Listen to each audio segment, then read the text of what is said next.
Hello, innovators. I'm Todd Weyandt, and welcome to the Bridging the Gap podcast, presented by Great Tech Group, where we model the future of construction innovation and the digital transformation of this great industry. This episode is part of Prefab Unfiltered, recorded live at Advancing Prefabrication. There's a big difference between building in a warehouse and becoming a manufacturer.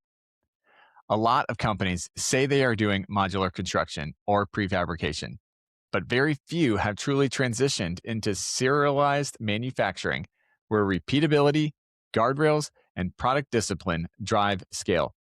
That shift is not just operational, it's cultural.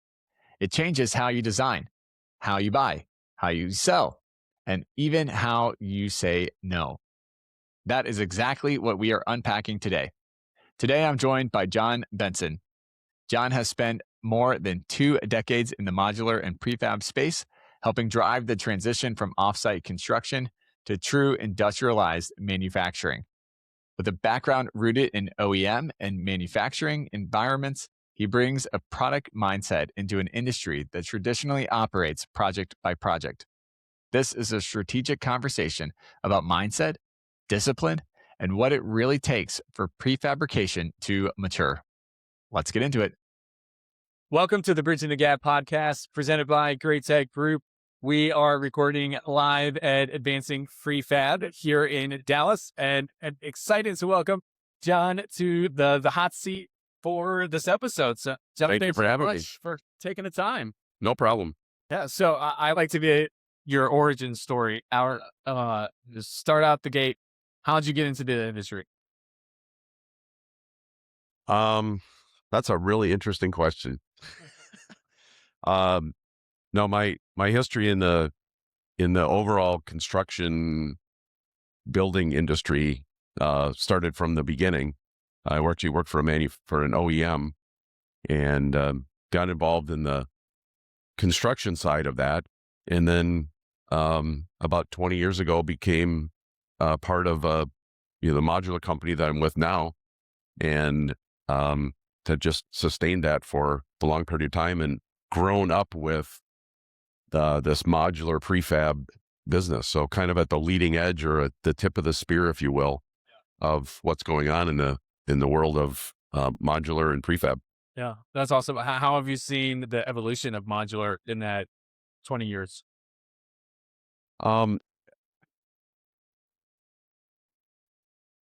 Oh man, you're hitting me with all these hard ones. No, I think, and again, in the run up to this conference, we're talking about really the transition from what we call offsite construction. I call it construction in a warehouse, to actually becoming a manufacturer. Because that's, at my heart, I'm a manufacturing guy. I mean, I'm not a manufacturing guy, but I've grown up in the manufacturing arena and understanding what that entails, that it isn't just, hey, I get a really good design and I hand it to somebody and they can execute it somehow. It's really, how do you then transition that to becoming a true manufacturer? Because that's really the emphasis of this conference, specifically the 10th anniversary, is more, how do we convert this now into industrialized construction or manufacturing, rather than, just prefab or, building in a warehouse, building offsite, that kind of thing. And that's really the maturity that I've seen, and the maturity that we as a company have experienced, is transitioning from, becoming a one-off integrator to becoming a manufacturer of repeatable products, where we're building, hundreds, thousands, tens of thousands of. And that's really the transition that I've, been excited to be a part of. And again, in some cases, leading that effort to drive not only our company, but also the industry to think in that direction. What do you think still needs to maybe change in the industry in order for construction to truly become a kind of that manufacturer? Well, it's interesting because I in the presentation that I gave yesterday at the conference, I talked about the transition from prefab and again, construction in a warehouse to manufacturing. And the interesting twist is that we spend a lot of time talking about, well, how do we design better? How do we do this better? How do we, build better? And what we don't do is look at, well, who's buying this and how are they buying this and how are they directing what it is that you need to do? And so the onus really falls on the people upstream, the people that are buying, that are deciding what they want. How are they going to get what it is that they want? But sometimes they don't know how to ask for that. And so a lot of my job is to spend time talking to, the large owner groups about how do we figure out how to buy this and what are the kind of key things I need to do to really make this work as a true manufacturing endeavor rather than just, a glorified construction program that just happens to occur somewhere else. And so that's, it's really focusing on more of the upstream things rather than what I call the downstream, from design to fabrication to install to, whatever else you need to do. So that's really the shift that I see needs to occur within the industry overall. That there's not a lot of attention being paid to that. There are very specific spots where that's happening, but not in a general sense. I've been encouraged over the last couple of years from the owner perspective that I feel like, so we've been attending this conference for about 5 years. And when we first started, it was like, oh, we'd have to get the owner's attention and get awareness just to let them know what prefab is. Mm-hmm. It seems like in the 5-year in the evolution of the owners, they understand what prefab is more or less. And they're starting to try to come in and to kind of figure out what's the scalability and how do they really do this and kind of blow it up in a good way. Have you seen a similar transition on your side? Yeah, I mean, there is that natural, just because it's been out there for a longer period of time, you're starting to see more owners and more, just call them general buyers that are, understanding how they're, how this fits into their value proposition. But I think you're still not taking advantage of what this can really offer, because you're not necessarily productizing it. You're not turning it into something that is repeatable, where you have consistency in your builds, you have consistency in quality, you have consistency in cost, and you can have a consistent labor force to do that. Where if you're constantly starting, stopping, I have a project and it lasts for 3 months, and I go through that duration, and then I stop and I I do nothing for 3 months, and then I do another one. Well, you may lose all of your labor force in that. I know that firsthand because we've been through that cycle. And now that you can look at how do you flatten that out and how do you maintain that consistently for months and or years, that really changes the game in terms of the value that provides the owners. But then you have to get the owners to understand that piece. How do you get that to be, like they're going out and buying a refrigerator? I mean, that's what you want to do, is you have this prefabricated thing, whatever it is. Well, how do you make it like you're buying a refrigerator or, some other widget? I mean, whatever it is, it's, you're buying an iPhone. I mean, it's an iPhone. Yeah. Why do you care what's in it? Yeah. So what are the barriers then that are preventing us from achieving that?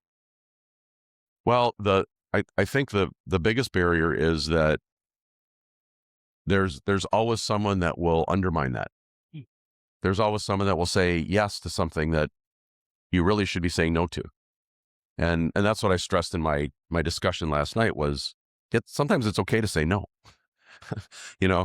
I mean, we teach our kids that, you say no to the stranger, you say no to, and sometimes it's okay to say no. And, I've had that discussion with some people in the last, several weeks and months that, they said, you're right. Nobody wants to say no. We always want to say, oh, I can do that. Well, just because you can do something doesn't mean you should. Right. And I think that's the challenging part right now is you don't have that ability for people to say no because somebody's going to say, well, I can figure out how to do this. Well, yeah, you might, but you also might fail miserably.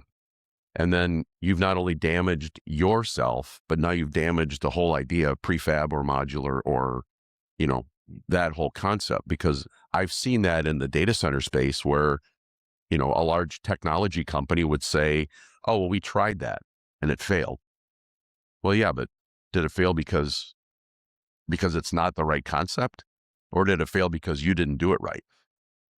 So I think that's the tough part is who's undermining this in the industry, whether it's an owner, if it's a company that's in the space, if it's a company that's trying to get into the space, it's like there has to be a little bit more unification on what our approach is. So, a rising tide lifts all boats. So, you have to have everybody kind of playing the same music, and you can't have somebody off there singing, a different tune just because they feel like it. Right. Yeah. So being able to have that like clear line to say no brings up that we need to set clear criteria of what it means to standardize, what that means to, say yes to it. How do you go about thinking this is the criteria and having a firm set of parameters for that?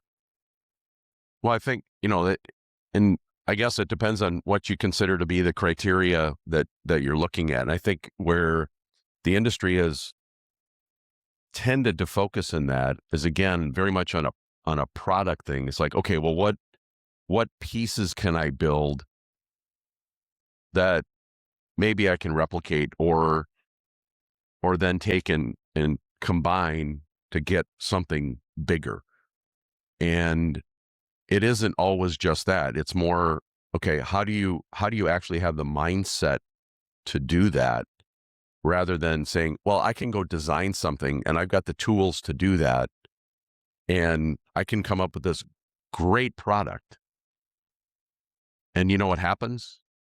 You never sell one, because that's not how people have thought in this industry. If I can build something, like, I'll just go design whatever I want to build and go build that. And I'll get someone to do that. Well, yeah, you can. But that's where, again, undermining the industry, you don't ever get to the point of having the repeatability, the success of the high quality, low cost, short schedules. They always say that you can get cost, schedule, or quality. Of those three, you get two. You never get three. Well, that's not true, actually, because I know that we're breaking that barrier down where we're actually achieving all three in becoming a manufacturer of these, I'll call them bespoke systems, because they're still customized for, a specific client need, but we're repeating those, 100, 1,000, 10,000 times. And so you can achieve all of that. And it's just a matter of, do you have the will to do that? Do you have the will to say no? And, there have to be enough people saying no. It doesn't have to be everybody, but you got to have enough people that are saying, this doesn't work anymore. This is what you have to change. And that's the only way that's going to happen. Yeah. So you mentioned about a mindset that needs to shift. What culturally or organizationally needs to shift in order for that mindset to click in? I mean, that's the crux of the question is really that. It's the mindset has to be, what are you and are you not willing to do?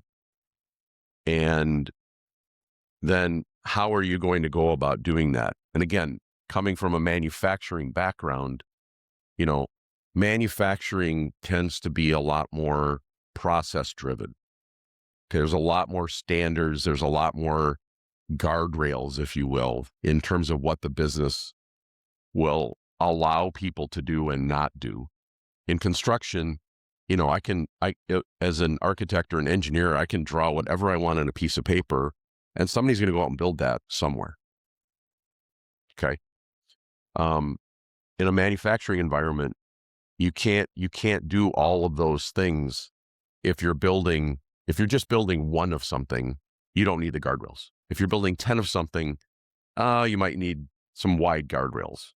If you start building 100, 1,000, 10,000, 1,000,000 of something, no, you've got to have, your guardrails are really tight. And that organizationally is a massive shift for people, especially as in our company where we've had people that have come up in the, we can do a little bit more. We have a little bit more degree of freedom. We can do these things. Well, you can't do those anymore. You're not allowed to. And, one of the examples I gave yesterday was, you look at something like, you're building something and, the piece of material, whatever it is, you didn't get that. Well, we've got some more over here in the next room or the next warehouse or whatever, or we can go to Lowe's and go buy some. We'll just go do that. Again, small scale, you can do that. One off, you can do that. When you're talking about serialized manufacturing, no, you can't do that. That's not allowed anymore. And that, so those kinds of things culturally, I can't just go grab that box of bolts over there because that's designated for something else. And if I take a bolt out of there, where's the next one coming from? And I've got 50 more units coming behind that today. So, I now what? Now I don't have bolts for units, 27, 28, 29, et cetera. Right. So now what do you do? So there's a lot more rigidity in that. And that does come with a cost because now you can't say, well, I want to change this. The client says, I want to change this. You can't accommodate everything anymore because it has to fit within the parameters. So that's the trade-off that we make. Bridging the Gap is powered by Greatech Group. As a global BIM and modeling expert, Greatech is dedicated to empowering construction and manufacturing professionals to digitize and industrialize their processes to improve performance and build a sustainable tomorrow. With more than 30 years in the industry, they know how to be your partner in a world where change is the new normal, and always strive to enable their customers to gain an increased competitive advantage to model the future. Visit greatech-group.com for more information. Right. Yeah, and it's at the surface of it, it seems like that rigidity that comes into play is really handcuffing. And why would you do that? Because it takes away so much. But really, in the long run, when you think about it, it really does give you a lot more freedom and flexibility over the long-term play of the project. But if you're only looking at this one particular point of, hey, I can just run down to Lowe's to pick up this one part, you don't see that at the base. So the mindset shift is trying to take on that bigger, just scope that you're looking through and seeing the big picture, not just on the project, but multiple projects in a row. Right. And that's the thing, if you look at again, you'd look at any, quote unquote OEM, they build a catalog product that's got a SKU on it and, you can order it with these options. You can get orange, purple, green. Okay. If you want pink, well, they have a special line over here, or they have somebody else that will take their green product and go paint it pink. Because they don't do that. Well, that's literally where we have to get to in this industry is you get, purple, green, orange. And if you want pink, there's somebody that's going to go have to do that, especially because you're not getting, again, those productivities. And that's what, that's where the industry has to get to is understanding how that serialization of that, and it's not a project by project basis. It's a product that's going on multiple projects over many years over, whatever. So, there may be one client that we have that's doing, 25 projects over the next 4 years. Well, those are already slotted in. I mean, that's a done. Yeah. So bringing it back to advancing prefab, any big takeaways so far from the conference? It's interesting. The one big takeaway that I had was actually in the keynote, and that was the pyramid that Amy Marks showed, the levels 1 through 6 for kind of where people stand in that. And it was interesting to me because I looked at that from my own context of where we've come from as a company, and I think back 20 years when I started, we're probably a level 3, an okay level 3. And currently we sit as a level 6. I mean, we are literally at the top of that pyramid where we are literally within the industry ecosystem. We're not just dealing with an owner and their ecosystem. We're dealing with the entire industry ecosystem, and we're an integral part of that within the data center space. And it's really pretty cool to think about objectively, what does that translate to? And, it's something subjectively that you can say, well, I understand that, I kind of think I know where I am and where I sit. But when you see that in the pyramid and you go, no, we're literally at the top, we're at the tip of the spear on that one. Yeah. And that makes it really fun. And so that was kind of the one big takeaway that I had from that. And then surveying the audience, well, how many people are a 1? How many people are a 2? And, there's a lot of people that are just getting started in this. And, it's an exciting journey, but you better be prepared, strap it on, because it's going to be bumpy and, it's going to be fraught with, adventure for sure. And bring your machete, because you're going to be hacking through the rainforest. Yeah. Be bought in from the beginning. Yeah. Is there a conversation that you think the industry should be having that is either not having or isn't having as much as what it needs to?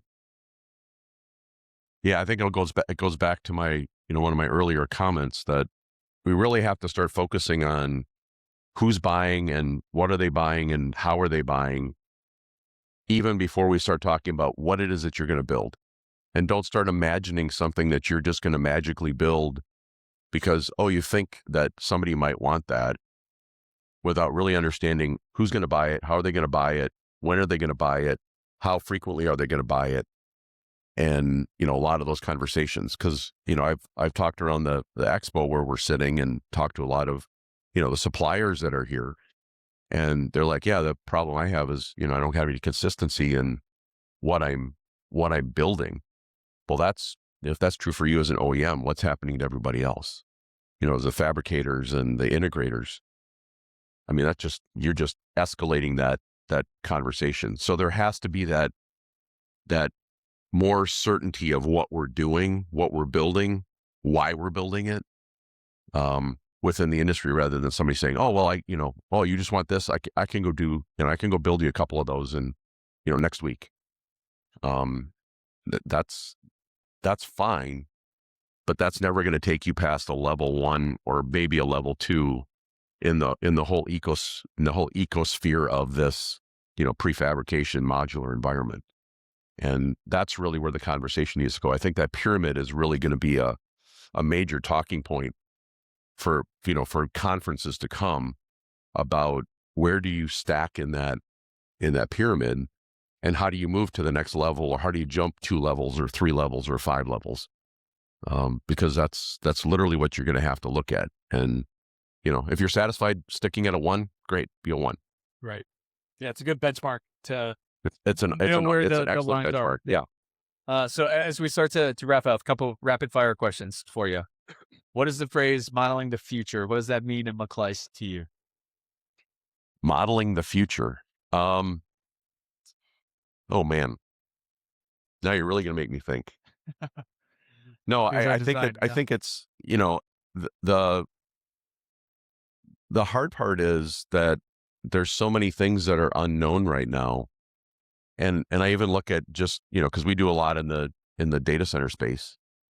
And, even within that, the whole concept of what does AI look like? Because that's really the model for our future is what does this whole AI thing, what's it do?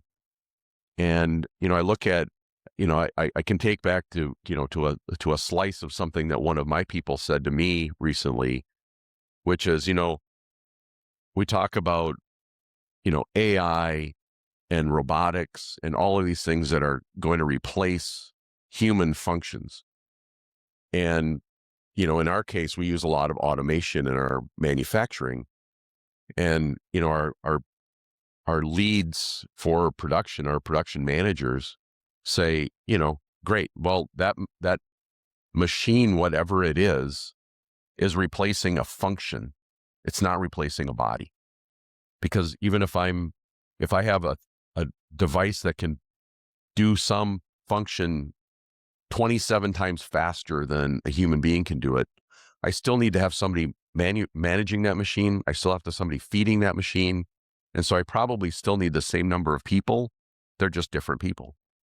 And so, how, in terms of modeling the future, it's really going to be what is the shift in the reality of where we are, because, does all of that replace humanity? I don't think so. I think it's just going to shift what we need to do. And especially in the, in the construction world, we're so short of people to manage projects and build projects. There aren't enough machines to redo that. Yeah. So you're still going to need those, those hands and heads and, feet to do stuff. Right. So, it's a tough question if you really dig into it and think about like, where is that going? Because, you've got people saying, well, AI is just going to replace us and we're not going to have to think anymore. It's like, no, I don't think so. Right. Yeah. Can't get away from it that easy. Wait, I really don't think so. It's, and that's where, we are still a long way from generalized AI where the computers are actually going to think. I mean, yes, Sam Altman will argue with me and say, yeah, we're going to have it in 3 years. It's like, have you gone on any customer service system lately? No. I'm always trying to find 0 or whatever to go to human being. So, because I get stuck in the endless loop of that. And I'm like, no, you're still going to have a human being to sort out. No, I have this thing that doesn't fit in your 9 categories. So, yeah, for sure. Well, how do people connect with you and learn more? People can connect with me on LinkedIn. That's where I professionally do most of my human transactions, my human interaction. Then you can look me up, Jon Benson, on LinkedIn. So that's the best place to get me. Perfect. Well, final question for you. If I could give you all construction power, you could snap your fingers and innovate one thing, what would you could innovate?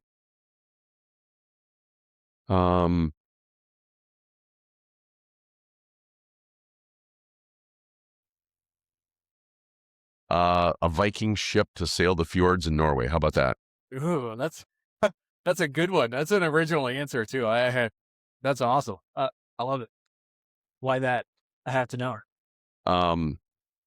I actually have ancestors who were actual Vikings. Nice. So that's awesome. I love it. Very cool. Well, Jon, thanks so much for taking the time and joining the show. Thank you. It was a pleasure to join you.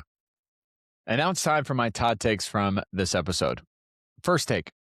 Prefabrication is not manufacturing until it is serialized. Building components in a warehouse does not automatically make you a manufacturer.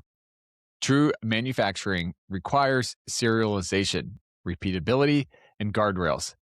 It means designing products that can be produced consistently across projects, not re-engineering every time.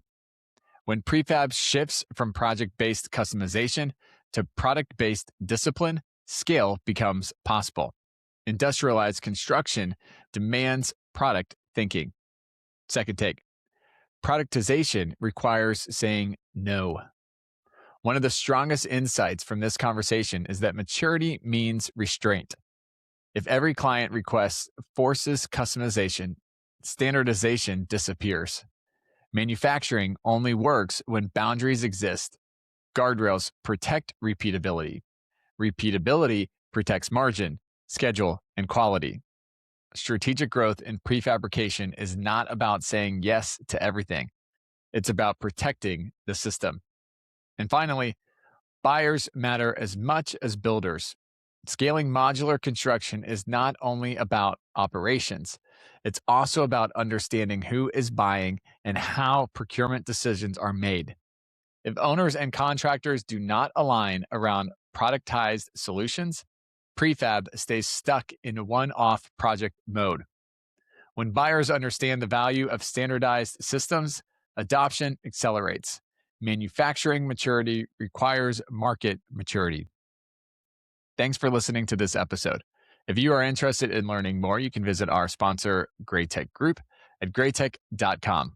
You can listen to this podcast anytime by simply going to Apple Podcasts, Spotify, YouTube, or wherever you listen to podcasts. Also, be sure to check out our website, bridgingthegappod.com.